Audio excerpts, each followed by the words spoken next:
मैं फिर कहूं कि ये व्यथा हरण कथा है। तुम्हारा मानस एकाग्र होता नहीं और शिव महापुराण तुम्हारे मन को यहां वहां जाने देती नहीं, इसलिए डटे रहना। भगवान के तरफ मन जाने का सबसे बढ़िया समय क्या होता है मालूम?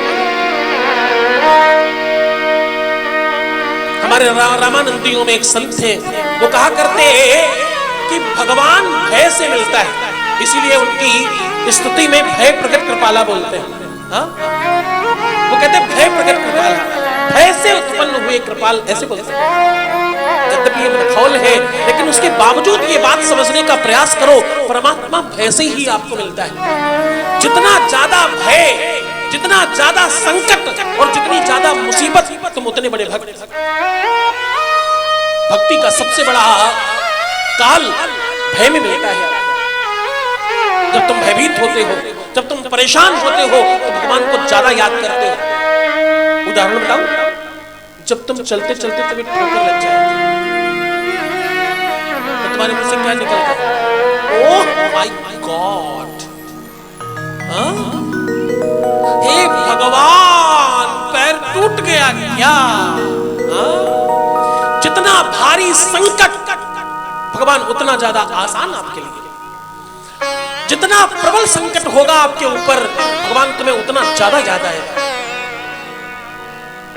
अन्यथा धूप बत्ती, अगरबत्ती, रोली, चंदन, अक्षत, अष्टगंध, तमाम औषधियां, तमाम व्यवस्थाएं करने के बाद भी मन भागता रहता है।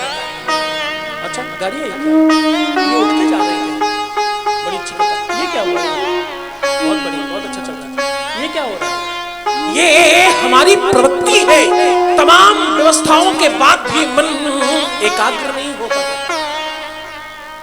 और कोई संकट हो तो मन हिलता ही नहीं है, एकाग्र चित्त हो जाते हो तुम। उस समय तुमसे बड़ा भक्त होता नहीं। मैं मंदिर सजवाऊंगा, मैं मंदिर आऊंगा, मैं प्रसाद चढ़ाऊंगा, मैं भोजन करवाऊंगा, मैं भंडारे कराऊंगा, बस ये मुसीबत से मुक्ति दिलाऊंगा। करते हो ना?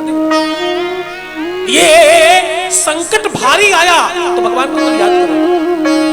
याद कराना नहीं पड़ता, उसके लिए वेद पुराण बताने नहीं पड़ते। आप सब याद कर लेते हो अपने आप और सब हो जाता है आपसे। क्योंकि भयानि मोचानि तथा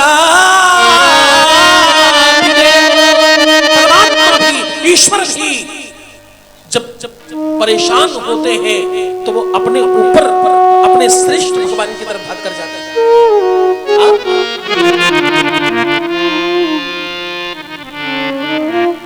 वेद कहता है विभ्राट बृहत् प्रबोधितो सामम अध्यायः। ये क्या कह रहा है? ये कहता है कि तुम्हारे जीवन में संकटों से ज्यादा भगवान की उपलब्धि कराने वाला दूसरा साधन नहीं बने। तो आज देवराज के जीवन में सबसे भारी संकट है।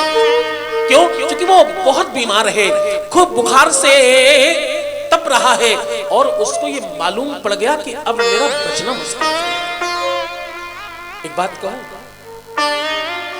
मृत्यु दिख जाती है उस समय सारे कर्म याद आ जाते हैं। एक बार जिसको मृत्यु दिखाई पड़ जाए, उससे अच्छा कोई इंसान हो नहीं सकता, कितना ही बिगड़ा हुआ व्यक्ति हो।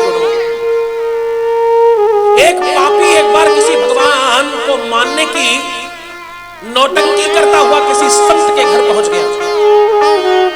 संत के यहां पहुंचा और बोला, गुरुदेव कुछ कृपा करो, मैं ऐसा चाहता हूं कुछ ऐसी कृपा आप कर दो कि मैं सुधर जाऊं रातों रात। क्योंकि मुझे पेशेंस नहीं है, धैर्य नहीं है मेरे में, मुझे सुधार दो। संत ने कहा, देखो ऐसा तो नहीं हो सकता, ये तात्कालिक व्यवस्था आध्यात्म में होती नहीं है, लेकिन मैं एक बात आपको बता सकता हूं। देखो तुम सुधरो या नहीं सुधरो, पर तुम्हारा जीवन बेटा 5 दिन का बचा है। तुम 5 दिन के बाद मर जाओगे। तो अब क्या तुम्हें सुधारो, क्या प्रयास करो? तुम्हारे जीवन में 5 ही दिन बचे, तुम 5 दिन बाद मर जाओगे। तो तुम जाओ, आनंद करो 5 दिन और, 5 दिन के बाद तुम मर जाओगे। वो पापी जरूर था, पर वो महात्मा जी की शक्ति जानता था कि ये झूठ नहीं बोलते। अगर इन्होंने कहा है 5 दिन में तो मर जाऊंगा 5 दिन में, अब वो वापस आश्रम में जब वो प्रवेश कर रहा था तो उसकी चाल अलग थी। अब जब वो आश्रम से निकल रहा है तो चाल अलग है। अब शीश झुका हुआ है।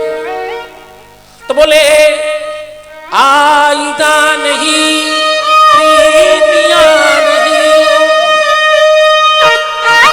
यज्ञों की सुगंध आए रही है, जीवन का पक्षी उड़ जाएगा, ऐसी पीड़ा छा रही है। अब ऐसा लगने लगा कि मैं 5 दिन बाद मर जाऊंगा। रास्ते में कोई मिला, बोला ए दुष्ट पापी, तूने मेरे पैसे लिए थे वापस नहीं किए। अब पहले वाला होता तो रिवाल्वर, तलवार, कटार, छुरी निकालता। अब ये हाथ जोड़ कर कह रहा है कल आप सुबह आते हैं। सामने वाले को लगा ये क्या, ये वही है क्या पहले वाला? हाँ, ये कौन है? घर गया, बीवी से बड़े प्यार से नमस्ते करके प्रणाम करके बात कर रहा है। देवी, तुमने क्या बनाया है रोज की तरह नहीं पूछ रहा है, आज तुम क्या खाओगी ये पूछ रहा है। देवी, क्या खाओगी आज? मैं भोजन बनाता हूं, तुम तो रोज ही पकाती हो। और मेरी माँ को बुलाओ, मुझे उसके साथ रहना है। मैंने बड़े कष्ट दिए हैं उसे। मेरे भाई को बुलाओ, मेरे चाचा को बुलाओ, मेरे काका को बुलाओ, मेरे फूफा जी को बुलाओ। तमाम लोगों को इकट्ठा कर लिया उसने। मैं सबसे मिलना चाहता हूँ। अच्छा, संत ने एक और बात कही कि अगर तुमने ये किसी को बता दिया कि तू 5 दिन में मर जाएगा तो 24 घंटे में मर जाएगा बेटे, तेरा और भारी अपराध होगा। तो अब ये किसी को ये बता नहीं सकता कि मैं मरने वाला हूँ, पर सबके साथ बड़ी प्रीति कर रहा है, सबके पैसे वापस कर रहा है, खूब धर्म कर रहा है, भंडारे कराने लग गया, मंदिर बनवाने के लिए पैसे दे दिए। कोई संतों की टोली जा रही थी, बुलाकर पैसे दिए। कहां बुलाकर मारा करता था, पीटा करता था कि तुम महात्मा लोग तो चोर होते हो। हाँ, कहां से चोरी करके लाओ, इधर पैसे लाओ, मुझे दे जाओ। हाँ, मेरे से ज्यादा बड़ा संत कौन है, मुझे दे जाओ। आज वही कह रहा है कि महात्मा कुछ थोड़ा सा द्रव्य लेते जाओ, अपने भोजन की व्यवस्था कर लेना। कहीं आप भजन करें तो मेरी तरफ से प्रबंध रखना, मैं आपको धन पहुंचाऊंगा।